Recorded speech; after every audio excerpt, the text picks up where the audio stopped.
Hi everyone, hope all are staying safe and healthy. As we all are aware, the Economic Substance Regulation is effective in UAE since 1st January 2019. This regulation requires the licensees carrying out the relevant activity to file the ESR notification and return with the regulatory authorities. The first due date to file the ESR notification was 31st March 2020. However, due to COVID-19, the due date has been extended till 30th June 2020. RAK ICC, being one of the regulatory authority, is very active on the subject since its inception.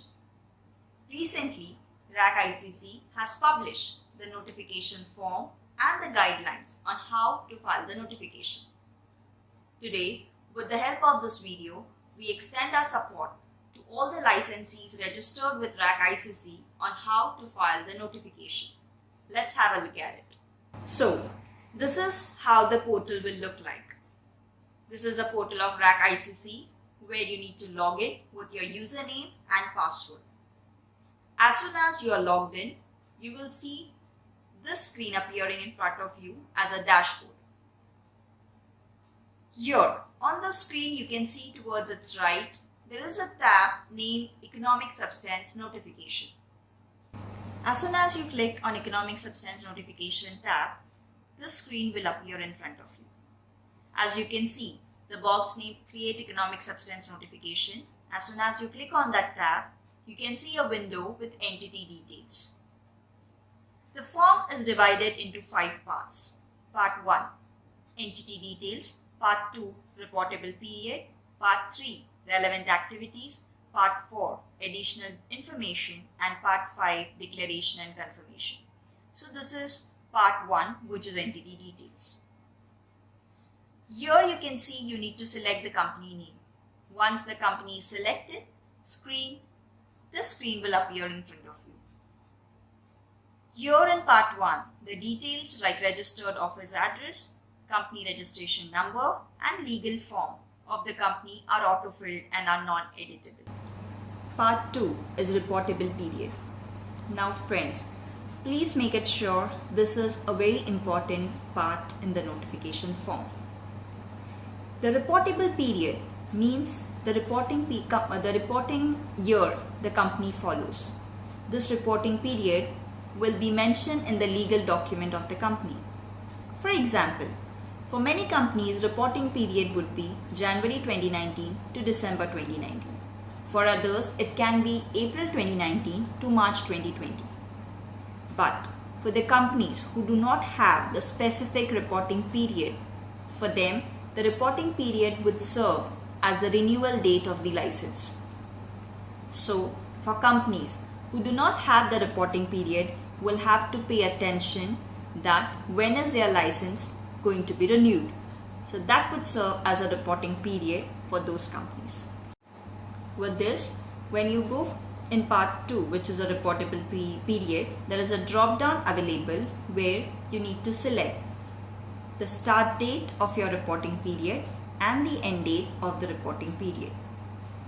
Moving on to part 3 of the form, part 3 talks about relevant activities. Here, there is a drop down available where you need to mention that whether the entity is carrying out the relevant activity. If you select no from the drop down, there is no further details you need to fill. But if you select yes, you will have to fill in the further details. Now, when you select yes, there is a tab which will appear on the right side of the screen which will talk about the relevant activities. The 9 relevant activities as per the regulation is mentioned there. You need to select the relevant activity which is being mentioned in your license. Further, when you go down, you need to declare whether you earn any income from the selected relevant activity.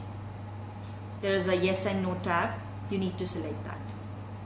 You need to also mention that whether the income earned from the relevant activity is being subject to the tax outside UAE. So again, there is a drop down where you need to fill the information like yes, no or partially. Moving ahead to part 4 of the form, you need to provide the additional information like whether 51% of the entity's share capital is being held by any of the exempted entity. So from the drop down you need to select yes or no. Also you need to mention whether the entity was tax resident outside UAE during the reportable period. So let's move on to part 5, which is the last part of the notification form. Here you need to provide the details of the contact person. This person will be contacted by the authority when any further additional information is required by the regulatory authority. Here you need to fill the details like the name of the person, the designation of the contact person, the phone number and the email address. The last point which you need to select is you need to confirm that all the information provided in the notification are true and accurate. So you need to select the confirm from the drop down and finally submit the form. So this is how you need to file the notification form and submit to the authority on or before 30th June 2020. So that's all with today's video.